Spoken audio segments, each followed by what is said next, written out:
Ketu is transiting through Leo since 18th of May 2025. Now I've already completed the Rahu series for 2026 and Rahu Ketu series for 2025 last year.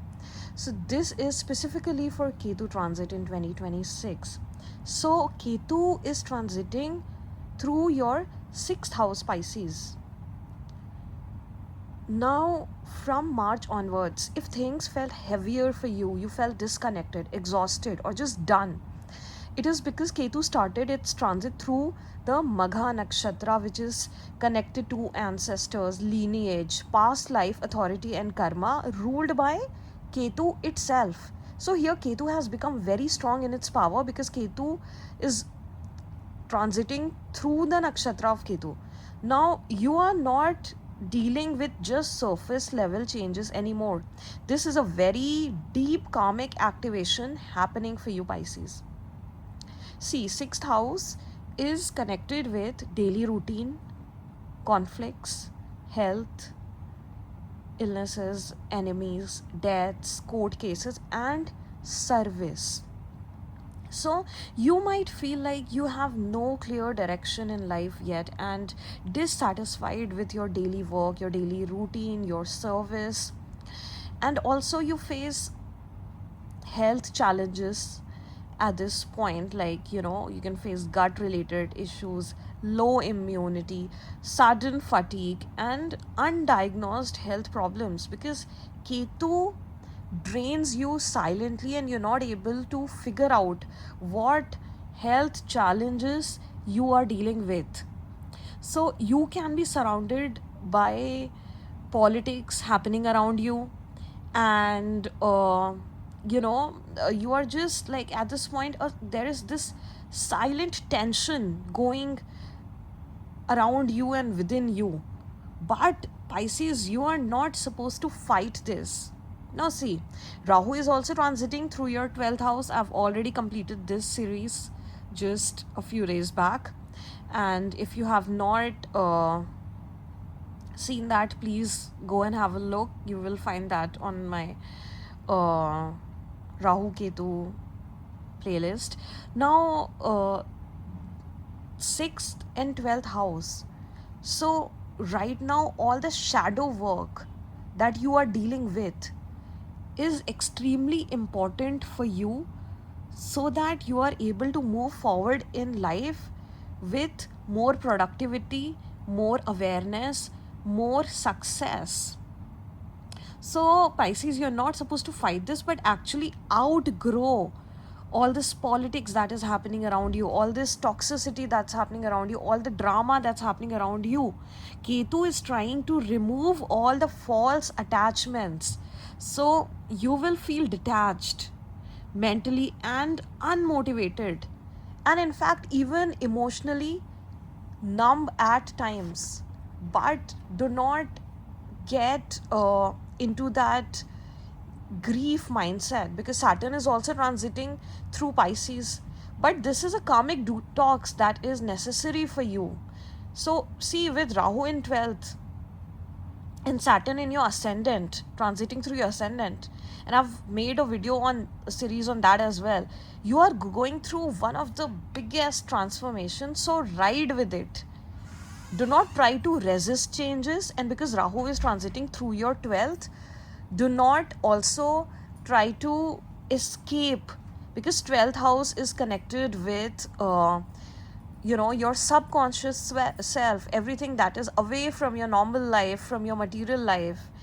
And it also is connected with escapism. So do not take means of escapism, because until unless you learn what Ketu is trying to teach you, what Rahu is trying to teach you at this point, you are not going to move forward in the spiral of life, and you're going to stay stuck in those same lessons. So just whatever patterns that are coming for you, surfacing for you, like family patterns, health patterns, your own habits, your own self-sabotage patterns, anything and everything that is surfacing for you at this point, try to heal them and move forward in life instead of escaping them. Okay, now Ketu is breaking all these unhealthy patterns and removing toxic routines and disconnecting you from what drains you, right? So what you need to do is that bring discipline into your daily routine, like no matter how unmotivated, how detached you feel at this point, at times just still stay disciplined to your daily routine and take care of your gut, your nervous system, get regular blood checkups done, don't ignore your health at any cost, and focus on healing. Ultimately, with this transit, there will be mental clarity with all the fog and confusion being lifted off.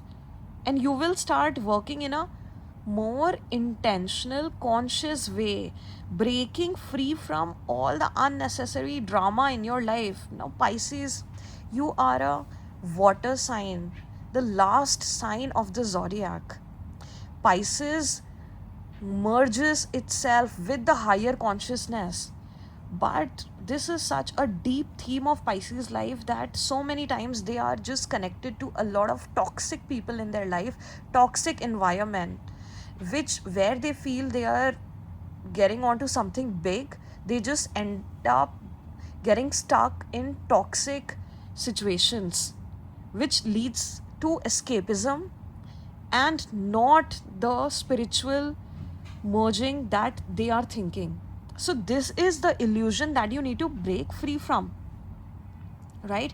So, this whole transit is going to simplify your life and also responsibilities, and you will be able to identify people clearly who are for your good and who are toxic for you. So you will break all these unconscious cycles, and old family patterns will also stop repeating for you. And by the end of this transit, you will have fewer but very strong priorities, and you will stop reacting emotionally, or it will get reduced to a very high level, and your spiritual instinct, your intuition will also increase, and your health awareness will also become sharper at this point, because Magha will remove all the blockages from your path so that you're able to move forward in life. So take this transit very positively, Pisces. This is bringing on a lot of blessings for you if you are only able to break free from the old self, from old habits, old patterns, old toxic routines, toxic situations, toxic environment, toxic connections and attachments. If you're able to do that, and also you do need to practice, grounding activities and grounding rituals, and try to visit some spiritual places, religious places, or places of service. Be of service for people, the mass, and who are needy. It will be beneficial for you. Get blessings of your elders, and do get blessings of your ancestors. Very important, because Ketu is transiting through Magha, the nakshatra of ancestors. So do get blessings of ancestors. In fact, pray to them every single day, and try to see the hidden blessings behind all the situations, difficulties, challenges that you are dealing with at this point. So, best wishes to you, Pisces. Love and light to you. Take this transit positively. Keep your hope alive, and things will become very clear for you, and you will be able to march forward in your life with clarity into success.